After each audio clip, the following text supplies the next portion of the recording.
Hi peeps, welcome back to pep series powered by Nilgiri college of arts and science. ഇപ്പം ഞാനുള്ളത് ഡൽഹി യൂണിവേഴ്സിറ്റിയിലെ ഒരു കോളേജിലാണ്, രാംജാസ് കോളേജ്. യെസ്, അതിന് മുന്നിലാണ് ഞാൻ നിൽക്കുന്നത്. ഞാൻ ഇന്നലെ ഹരിയാനയിൽ നിന്ന് വന്നു, അതുകൊണ്ട് ചെറിയ വർക്ക് ക്ഷീണമൊക്കെ കാണാൻ പറ്റും നമുക്ക്.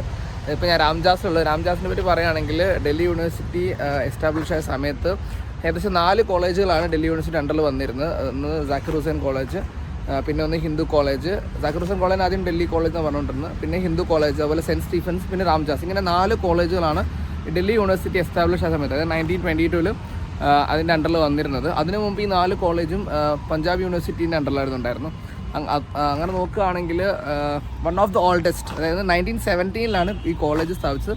വൺ ഓഫ് ദ ഓൾഡസ്റ്റ് ക്യാമ്പസിലാണ് ഞാൻ നിൽക്കുന്നത്. ഇതൊരു പ്രോപ്പർ ആർട്സ് ആൻഡ് സയൻസ് കോളേജാണ്. ഇവിടെ സയൻസ് കോഴ്സുകൾ, കൊമേഴ്സ് കോഴ്സുകൾ, UG, PG, ഹ്യൂമാനിറ്റീസ് കോഴ്സുകൾ, എല്ലാ കോഴ്സുകളും ഇവിടെ ഉണ്ട്. നമുക്ക് ഒന്ന് കോളേജ് ചുറ്റി കാണാം. അതുപോലെ തന്നെ നിങ്ങൾ ചെക്കൗട്ട് ചെയ്യുക, Nilgiri college of arts and സയൻസിൻ്റെ കോഴ്സുകൾ കാലിലൂടെ വരുന്നതായിരിക്കും.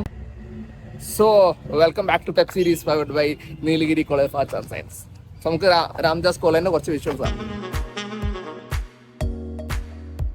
ഇതാണ് മുഴുവൻ classrooms, main block, classes, lab ഒക്കെ നടക്കുന്നത് ഇവിടെ. അതായത് മുഴുവൻ ഇതിന്റെ മെയിൻ എൻട്രൻസ് ഇങ്ങനെ തന്നെയാ, അതോ അപ്പുറ സൈഡാണോ? ഇതിന്റെ ഉള്ളിൽ കൂടെ കയറിയിട്ട് ഡൽഹിയാണ് മെയിൻ വ്യത്യാസമായില്ലേ, മനസ്സിലായോ? അതില് നമുക്കുള്ള കിട്ടുന്ന എക്സ്പോഷേഴ്സ് ചേഞ്ച് ആവുന്നുണ്ട്. നാട്ടിൽ നിൽക്കണ അതേ ഒരു മൂഡല്ല ഇവിടെ. ഇവിടുത്തെ എക്സ്പോഷേഴ്സ് ഡിഫറെന്റ് ആണ്. അങ്ങനെ കുറെ ചേഞ്ചസ് നമുക്ക് ഉണ്ടാക്കും. അതൊക്കെ ഒന്ന് എക്സ്പ്ലോർ ചെയ്യാൻ വേണ്ടി തന്നെയായിട്ട്. ഇപ്പൊ പല ആൾക്കാരും PG ചെയ്യണ്ടല്ലോ, നേരെ ഇങ്ങോട്ട് ഡൽഹിക്കെല്ലാം കയറാൻ നിൽക്കുള്ളൂ.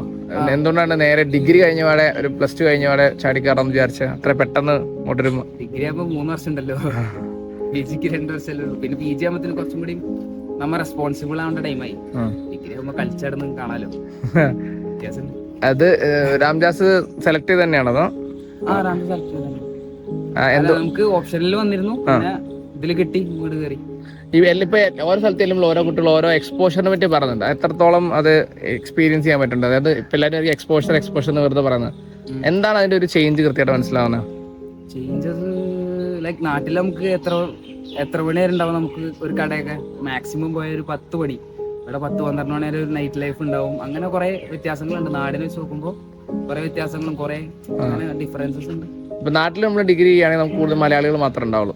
മലയാളികൾ ഉണ്ടാവുള്ളൂ. ഇപ്പൊ ഇവിടെ വന്നു കഴിഞ്ഞാൽ മൾട്ടി ലാംഗ്വേജസ് പഠിക്കാം, അങ്ങനത്തെ കുറെ കാര്യങ്ങളുണ്ട്. ഇപ്പൊ സെക്കൻഡ് ഇയർ ആയെന്ന് പറഞ്ഞില്ലേ, ഇപ്പൊ നാട്ടിലൊരു +2 കഴിഞ്ഞ ഒരു ഉമറാണ് ഇപ്പോൾ ഉള്ള ഉമർ തോന്നുന്നുണ്ട്. എന്തായാലും വ്യത്യാസം വന്നാലും പേഴ്സണാലിറ്റിയിലും മൊത്തം ഒരു ബിഹേവിയറിലും അങ്ങനെ വെച്ചാൽ ഉണ്ട്, ഇഷ്ടംപോലെ ഉണ്ട്. എന്താണ് ഒരു എക്സാമ്പിൾ പറയാം? എന്നുവെച്ചാല് കൾച്ചറൽ എക്സ്പോഷറിന്റെ ഭാഗമായിട്ട് കിട്ടിയ കുറെ കാര്യങ്ങൾ. ഇന്ത്യക്കാരെ ഒരു മൈൻഡ് സെറ്റ് പഠിച്ച്. ഇവിടെ മലയാളി കമ്മ്യൂണിറ്റി ഉണ്ടോ നമുക്ക് ഡൽഹി യൂണിവേഴ്സിറ്റിയില്? ഡൽഹി യൂണിവേഴ്സിറ്റിയിൽ ഉണ്ട്. എന്താ മൈത്രി എന്ന് പറയുന്നത്. അത് ഇവിടെ ഇവന്റ്സ് കണ്ടക്ട് ചെയ്യാറുണ്ടോ? എല്ലാ കോളേജസിന്റെയും കൂടി മലയാളി സ്റ്റുഡൻസിനെ വെച്ചിട്ട് കണ്ടക്ട് ചെയ്യും. അതായത് ഡൽഹി യൂണിവേഴ്സിറ്റിയിലെ എല്ലാം മലയാളി സ്റ്റുഡൻസ് അല്ല, നോർത്തിലുള്ളത്. അപ്പൊ നിങ്ങളെല്ലാം ഏകദേശം മലയാളി സൈഡ് കണക്ടഡ് ആണ് ഇവിടെ എല്ലാവരും? ഉണ്ട്. ഇപ്പൊ നാട്ടിൽ നിന്ന് ഒരാൾ +2 കഴിഞ്ഞാൽ ഇവിടെ വന്നു കഴിഞ്ഞാൽ പുതിയൊരു സ്ഥലം എന്ന രീതിയിൽ അങ്ങനെ പേടിച്ച് നിൽക്കുന്ന ആൾക്കാരുണ്ടാവില്ലേ? അവർക്ക് ഇങ്ങനെ ഗ്രൂപ്പുകൾ ഉണ്ടാവും, മൈത്രിയുടെ ഗ്രൂപ്പുകൾ ഉണ്ടാവും. ഓരോതിൽ മെസ്സേജ് ഇട്ട് അങ്ങനെ പരിചയപ്പെടണം എല്ലാവരും ഏകദേശം. എനിക്ക് ഒരു കുട്ടി ഇപ്പൊ +2 ആയിട്ട് ഉമറോട് ചോദിക്കും, ഞാൻ നാട്ടിലൊരു ഡിഗ്രി ചെയ്യണോ ഇവിടെ ചെയ്യണോ എന്ത് പറയും? നിങ്ങളുടെ ഇൻട്രസ്റ്റ് ഒക്കെ പറയുവേ. അല്ല, പുറത്ത് പറഞ്ഞുണ്ട്, പക്ഷെ ഇന്നത്തെ പറഞ്ഞാൽ ഈ കൾച്ചറൽ എക്സ്പോഷർ എങ്ങനെയാവും, ഇവിടെ ഒന്ന് ഒറ്റയ്ക്ക് നിൽക്കണല്ലോ, അങ്ങനെയൊക്കെ ഒരു സാധനം തോന്നുമ്പോ എന്ത് പറയും? ഞങ്ങൾക്ക് ഡൽഹിക്ക് പോയി അതിനനുസരിച്ച് അത് അഡാപ്റ്റ് ആവാൻ പഠിച്ചു ബുദ്ധിമുട്ടുണ്ട് ഫസ്റ്റ് ടൈം. പിന്നെ റെഡി ആയിക്കോളും. ഈ ക്ലൈമറ്റ് ചേഞ്ചും എല്ലാം കൂടെ കുറച്ച് പണിയുണ്ട്. ഞാൻ ഹരിയാനയിൽ ഒരു സ്റ്റുഡന്റ് മീറ്റ് ചെയ്തപ്പോൾ അവരിങ്ങനെ പറഞ്ഞു, കുറേയൊക്കെ നമ്മൾ ലൈഫിൽ അഡ്ജസ്റ്റ് ചെയ്യാൻ പഠിക്കും. കാരണം ചിലവൻ പറഞ്ഞു അവന് ഒരു ദിവസം ഒരു നേരമെങ്കിലും നോൺ വെജ് വേണമെന്ന രീതിയിൽ അവൻ ജനിച്ചു വളർന്നത്. പക്ഷെ ഇപ്പൊ അവനൊരു 2 ബ്രെഡും സവാളയും കിട്ടിയാലും അവൻ കഴിക്കും. പിന്നെ ഈ സ്ലീപ്പറിൽ മാത്രമേ ട്രാവൽ ചെയ്യുന്നുണ്ടായിരുന്നുള്ളൂ, അല്ലെങ്കിൽ AC മാത്രമേ. ഇപ്പോൾ ജനറൽ കിട്ടിയാൽ തൂങ്ങി പിടിച്ചാലും ട്രാവൽ ചെയ്യാൻ കുഴപ്പമില്ല. അപ്പൊ അങ്ങനെയൊക്കെ ഒരു പെട്ടെന്നൊരു മാറ്റം ഇവിടെ വന്നതിന് ശേഷം തോന്നുന്നുണ്ട് ലൈഫിൽ കുറെ. പക്ഷെ അതിൽ നിന്നൊക്കെ ഇപ്പൊ മാറി ഇപ്പൊ കുറച്ചും കൂടി ബെറ്റർ ആയി തോന്നുന്നു. അതൊക്കെ ഫസ്റ്റ് ഇയറിൽ കിട്ടി. അങ്ങനത്തെ കുറച്ച് പണികളൊക്കെ ഉണ്ടായിരുന്നു. പിന്നെ ഇപ്പൊ ഒന്ന് റെഡിയായി, എല്ലാം കോർഡിനേറ്റ് ആയി വരുന്നു. ട്രാവൽ ചെയ്തിട്ടുണ്ടോ ഡൽഹി വന്നിട്ട് വേറെ സ്ഥലത്തോട്ട്? കാശ്മീർ പോയി, പിന്നെ കസോൾ പോയി, മണാലി.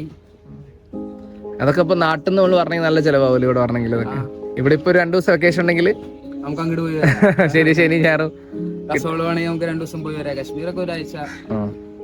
ഞാനിപ്പോൾ ഉള്ളത് രാംജാസ് കോളേജിന്റെ സയൻസ് ബ്ലോക്കിന്റെ 4th ഫ്ലോറിലുള്ളത്. ഇവിടെ മൊത്തം പണി നടന്നുകൊണ്ടിരിക്കുക കേട്ടോ. മൊത്തം പെയിന്റിങ് കാര്യങ്ങളൊക്കെ നടന്നുകൊണ്ടിരിക്കുക, റെനോവേഷന്റെ ഭാഗമായിട്ട്. പിന്നെ ഇന്ന് ലീവ് ആണല്ലോ, അതുകൊണ്ടാണ് അവിടെ മൊത്തം പണി നടക്കുന്നത്.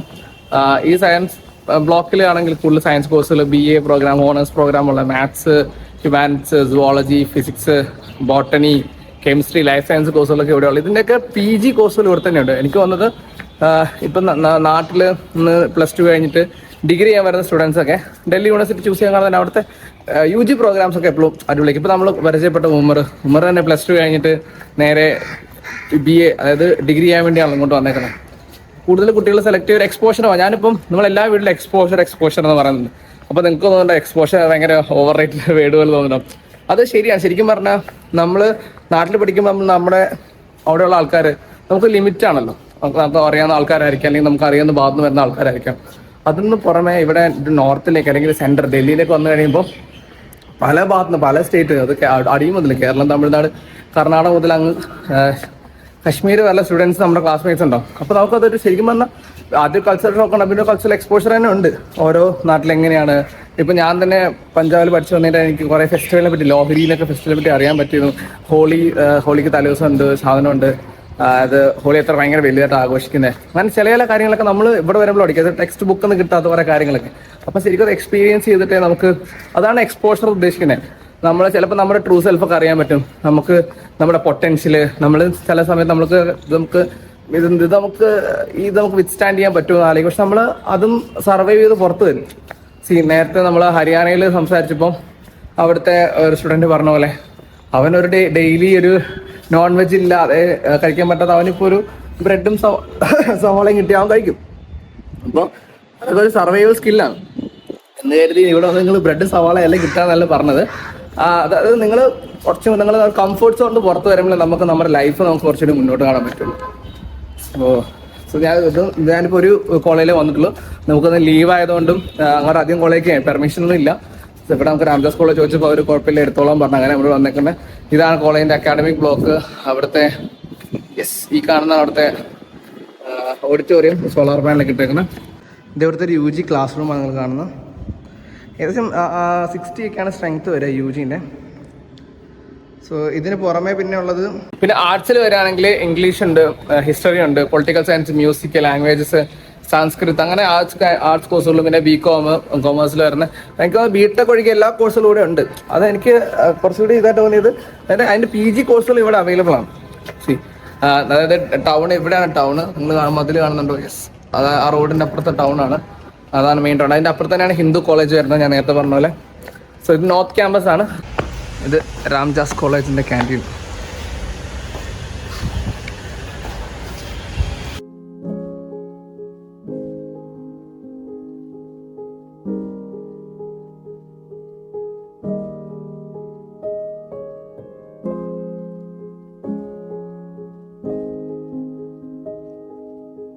ഓക്കെ, ഇതാണ് girls hostel. Hostel girls. Manoj Vajpayee ഇവിടുത്തെ അലൂമിനിയാണ്, history department. Martin Luther King Junior 1959 രാംജാസിൽ വന്നതിൻ്റെ ഒരു മെമ്മറി ആയിട്ട് വെച്ചേക്കുന്നത്. ഇവിടെ ടൈമിങ്സ് ഒക്കെ എങ്ങനെയാണ്? ക്ലാസ് എല്ലാ ടൈമിലും പോവാം, നമുക്ക് അവൈലബിൾ ആണ്. പിന്നെ ഒരു നമ്മൾ ഔട്ട്സൈഡേഴ്സിന് ഒരു 5 മണി 6 മണി വരെയൊക്കെ ഉണ്ടാവുള്ളൂ. അത് കഴിഞ്ഞ് ഓരോ ഇറക്കേണ്ടി വരും. ഹോസ്റ്റലേഴ്സിന് 10 വരെയൊക്കെ വരെ ഉണ്ടാവും. ഔട്ട്സൈഡേഴ്സിനെ അപ്പോൾ എൻട്രി ചെയ്യാൻ സാധാരണ വേറെ ലൈബ്രറിക്ക് സ്പെഷ്യൽ എൻട്രി വേറെ ഗേറ്റാ? അങ്ങനെയില്ല, അവർക്ക് ഇറങ്ങേണ്ട ടൈം ആകുമ്പോഴത്തേന് ഇറങ്ങണം. അങ്ങനെ സ്റ്റുഡൻസ് അല്ലാത്തവർക്ക് എൻട്രി ഇല്ല സത്യം പറഞ്ഞാൽ. അപ്പോൾ ഈ ഔട്ട്സൈഡേഴ്സ് ഉദ്ദേശിച്ചത് ആരാ? പുറത്ത് നിന്ന് പഠിക്കണവര്, ഹോസ്റ്റൽ അല്ലാത്തവര്. ഓക്കെ അങ്ങനത്തെ ദശ നമ്മുടെ സ്റ്റുഡൻസ് തന്നെ, പക്ഷെ പുറത്ത് നിന്ന് പഠിക്കുന്നു. എന്നാലും ഓഫീസ് സ്പേസില്ലേ? ഞാൻ കരുതി എന്താ ഇത് വെച്ചെഴുതാനുള്ള സ്ഥലം. അത് കൊള്ളാം, അത് നന്നായി. 2 ഫ്ലോറിലായിട്ട് ലൈബ്രറി ഉള്ളത് ഇവിടെയും. പിന്നെ ഇതിൻ്റെ ഉള്ളിൽ കൂടെ കയറി മേളിൽ പോലെ ഓക്കെ മേലത്തുള്ള രണ്ടാണ് ഉള്ളിൽ പോണ്ട. രാംജാസിൻ്റെ sports college, Ramjas college sports for all. ഇത് ജിമ്മും കാര്യങ്ങളൊക്കെ വരുന്നതിനകത്താ? ഓക്കെ. ഇതിൽ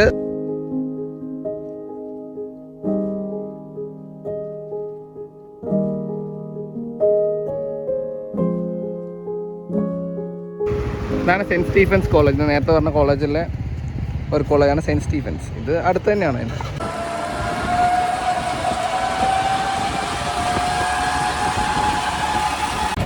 welcome back to pep series powered by Nilgiri college of arts and science. ഇപ്പോൾ ഞാൻ ഡൽഹിയിലുള്ളത്. നിങ്ങൾ രാംജാസ് കോളേജിന് വിശേഷങ്ങൾ കണ്ടെന്ന് മനസ്സിലായി. ഇപ്പോൾ ഞാൻ ഇന്ന് ഞായറാഴ്ചയാണ്. അപ്പോൾ ഇവിടെ ഒരു സൺഡേ ബുക്ക് മാർക്കറ്റ് ഉണ്ട്. വെച്ചാൽ ചെറിയ പൈസയ്ക്ക് സെക്കൻഡ് ഹാൻഡ് ബുക്സ്, അത് ലിറ്ററേച്ചർ ബുക്സ് ആയിക്കോട്ടെ, അക്കാഡമിക് ബുക്സ് ആയിക്കോട്ടെ, അത് കിട്ടുന്ന ഒരു സ്ഥലമുണ്ട്. അത് നിങ്ങളെ പരിചയപ്പെടുത്താനാണ് വന്നത്.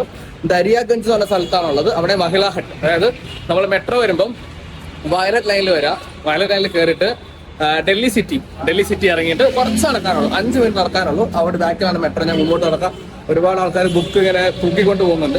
അവിടെ ബുക്ക് തൂക്കിയാൽ കിട്ടുമെന്നാണ് പറഞ്ഞത്. സോ സൺഡേസിൽ മാത്രമേ ഉള്ളൂ. അപ്പോൾ നിങ്ങളെല്ലാം ഒരുപാട് വായിക്കാൻ ആഗ്രഹിക്കുന്ന ആളാണെങ്കിൽ, അല്ലെങ്കിൽ നിങ്ങൾക്ക് ഒരു അക്കാഡമിക് ബുക്സ് UPSC അല്ലെങ്കിൽ നെറ്റ് പോലെ എക്സാമിനൊക്കെ പ്രിപ്പയർ ചെയ്യുന്ന ആൾക്കാരാണെങ്കിൽ അവർക്കുള്ള ബുക്സ് എല്ലാം ഇവിടെ ഉണ്ട്. ഞാൻ കാണിച്ചു തരാം. ഓർത്ത് വെക്കുക, ദരിയാഗഞ്ചാണ് സ്ഥലം.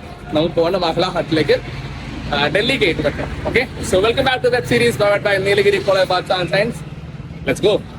ഇതാണ് ഞാൻ പറഞ്ഞ ബുക്കിന്റെ മാർക്കറ്റ്. നോക്ക്,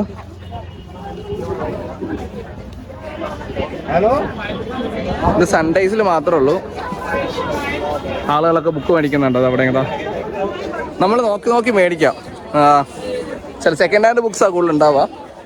അപ്പം നിങ്ങളത് ഡാമേജ് ഉണ്ടോ നോക്കിയിട്ട് നമുക്ക് കൃത്യമായി നോക്കിയെടുത്ത് മേടിക്കണം. ഈ ബുക്കെല്ലാം കണ്ടോ, ഇതൊക്കെ സെക്കൻഡ് ഹാൻഡ് ബുക്ക്. അപ്പോൾ നോക്കി വാങ്ങിക്കണം. കണ്ടോ, ഇത് വാൾപേപ്പർ ആയിക്കല്ലേ, തമ്മയിലേക്കോ.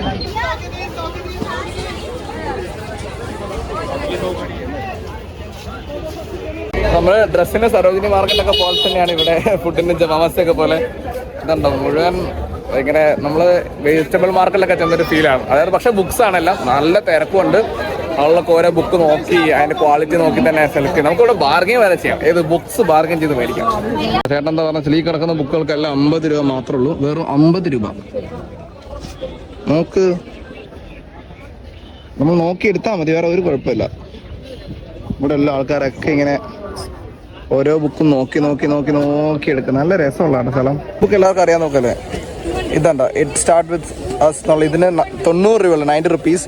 നേരത്തെ ഞാൻ കാണിച്ചില്ലേ ഹാരി പോട്ടറിൻ്റെ ഫുൾ പാക്ക്, അതിന് 200 രൂപയുള്ളൂ ഫുൾ പാക്ക്. ഹാരി പോട്ടറിൻ്റെ ഫുൾ പാക്കിന് 200. എനിക്കൊന്ന് ഓൺലൈൻ ഇത് 2000 സംതിങ് ഉണ്ട്. പക്ഷേ ഇത് ഫുൾ ബുക്ക് 200 രൂപയുള്ളൂ. ഇതിന് 90 റുപ്പീസ്, വെറും 90 റുപ്പീസ്. എടാ വേണമെങ്കിൽ ഇത് തമ്മിലാക്കിയോ വേണമെങ്കിൽ. ഇത് ഞാൻ വിചാരിച്ചോളൂ, ഇതൊരു കടൽ പോലെ കിടക്കുക. അങ്ങ് അറ്റം മുതൽ ഇങ്ങറ്റം വരെ ഉണ്ട്. നോക്കുന്നിടത്തെല്ലാം ബുക്സും. എനിക്ക് തോന്നുന്നു ഞാൻ ഡൽഹിയിൽ എനിക്ക് സരോജിനി പോകുന്നേക്കാൾ എനിക്കിപ്പോൾ ഇഷ്ടം എനിക്കിപ്പോൾ ഇവിടെ വരാനാണ്. കാരണം ഒരുപാട് ബുക്സ് ഒന്ന് മേടിച്ചില്ലെങ്കിലും ഒന്ന് കാണാൻ നല്ല ഭംഗിയുണ്ട്. ഒരുപാട് പേര് ഒന്ന് ബുക്ക് നോക്കുക, സെലക്ട് ചെയ്യുക. നല്ലൊരു വൈബുള്ള സ്ഥലം കേട്ടോ. ഭയങ്കര, അതായത് ബുക്ക് റീഡേഴ്സിന് വേണ്ടിയിട്ടും സ്റ്റുഡൻസിന് വേണ്ടി ഒരു മാർക്കറ്റ്, അങ്ങനെ വേണമെങ്കിൽ പറയാം. അങ്ങ് വരെ ഉണ്ട്. ഞാൻ അതുവരെ അറ്റത്തെത്തിയിട്ടില്ല, കുറേ നടക്കുന്നു. നല്ല രസമുള്ള സ്ഥലം. നിങ്ങൾ മസ്റ്റായിട്ട് വരിക. സൺഡേസിലേ ഉണ്ടാവുള്ളൂ. ഓർക്ക ദരിയാഗഞ്ചിൽ Mahila Haat. Okay, metro Delhi city. ഞാൻ ഇത്ര നേരം ഡൽഹി സിറ്റി മെട്രോ എന്ന് പറഞ്ഞു. ഡൽഹി സിറ്റി അല്ലോ, ഡൽഹി ഗേറ്റ് ആണ്. കാശ്മീരി ഗേറ്റിൽ പോകുന്ന മെട്രോ ആണ് വയലറ്റ്. ഡൽഹി ഗേറ്റ്. സാധാ നോട്ട് ബുക്ക് ഇവിടെ കിട്ടും. കണ്ട ആൾക്കാർ നമ്മൾ നോട്ട് ചെയ്യുന്ന ബുക്സൊക്കെ ഇങ്ങനെ ബണ്ടിൽ കണക്കിന് ആൾക്കാർ മേടിക്കുന്നുണ്ട്. റെക്കോർഡ് ബുക്സ്, നോട്ട് ബുക്സ്, അങ്ങനത്തെ ബുക്കുകൾ. ഇത് കോമിക് കളക്ഷൻസ് ആട്ടതെല്ലാം. RCSന്റെ ബുക്കുണ്ട് അവിടെ. ഇതെല്ലാം ഇംഗ്ലീഷ് ലിറ്ററേച്ചർ ബുക്സാണ്. കണ്ടോ,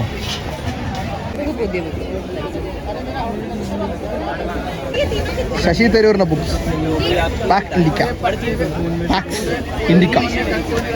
ഇവിടെ ബുക്ക് മേടിക്കാൻ മാത്രമല്ല വിൽക്കാൻ വരുന്നുണ്ട്. അതായത് ഒരുപാട് ബുക്സ് കളക്ഷനുള്ള ആൾക്കാരൊക്കെ ഞാൻ വന്ന് ഇവിടെ കണ്ട ഒരു ബാഗ് നിറച്ചും ബുക്ക് കൊണ്ട് കൊടുക്കുന്ന അവർ മേടിക്കുന്നത് സെക്കൻഡ് ഹാൻഡ് ബുക്സ് മേടിക്കുന്ന ആൾക്കാരുണ്ട്. എനിക്ക് തോന്നുന്നത് കൂടുതൽ ആൾക്കാർ പർച്ചേസ് ചെയ്യുന്നത്. ഇവിടെ ഒരു കുട്ടിയെ പരിചയപ്പെട്ടു. ആ കുട്ടി ഒരു NGOയിൽ വർക്ക് ചെയ്യുന്നു. അപ്പോൾ അവർക്ക് ഇങ്ങനെ ലോക്കൽ സ്കൂളിലൊക്കെ പോയി പഠിപ്പിക്കാൻ വേണ്ടിയിട്ട് അവർക്ക് കുറച്ച് അക്കാഡമിക് ബുക്സ്, 10ാം ക്ലാസ്സിൽ +2 ബുക്കുകൾ, അതുപോലെ ചെറിയ സ്റ്റോറി ബുക്സുകളൊക്കെ അവർ ചെറിയ പൈസയ്ക്ക് ഇങ്ങനെ ബണ്ടിലായിട്ട് വാങ്ങിക്കുന്നുണ്ട്. NGOയിലും അത് എനിക്ക് തോന്നുന്നു NGO ഉള്ളവർക്ക് കൂടി കുറച്ചുകൂടി ഇത് യൂസ്ഫുൾ ആണ് ഇങ്ങനത്തെ ഒരു മാർക്കറ്റ്. ലിറ്ററേച്ചർ ബുക്സ് മാത്രമല്ല അക്കാഡമിക് ബുക്സ് ഉണ്ട്. ഇത് നമുക്ക് ഉണ്ടോ, അവിടെ +2 ബുക്സ് ഉണ്ട്. അങ്ങനെ കുറേ JEE ബുക്സ്, UGCയുടെ ബുക്സ്, ന്യൂറോളജി, JEE മെയിൻ. കുട്ടിക്ക് പ്രിപ്പയർ ചെയ്യുന്ന കുട്ടികൾക്ക് വേണ്ടി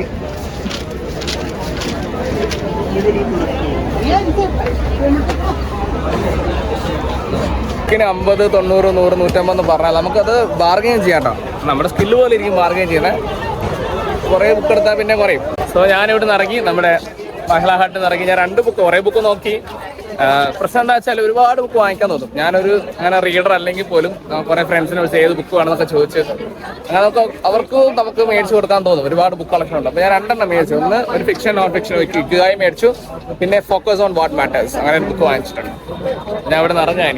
സോ നിങ്ങൾ വരിക. ഞാൻ നേരത്തെ പറഞ്ഞ ഡൽഹി സിറ്റി എന്ന് പറഞ്ഞാൽ ഡൽഹി ഗേറ്റിലാണ് വന്ന് ഇറങ്ങേണ്ടത്, വയലറ്റ് ലൈൻ. അത് നടക്കാൻ ദൂരമുള്ളത്. ഒരുപാട് പേര് ഇപ്പോഴും വന്നും പോയിക്കൊണ്ടിരിക്കുക. ഇവിടെ കെട്ടുകണക്കിന് ബുക്ക് വാങ്ങിച്ചിട്ട് പോകുന്ന ആൾക്കാരുണ്ട്. So check out. സൺഡേസിൽ മാത്രമേ ഉള്ളൂ.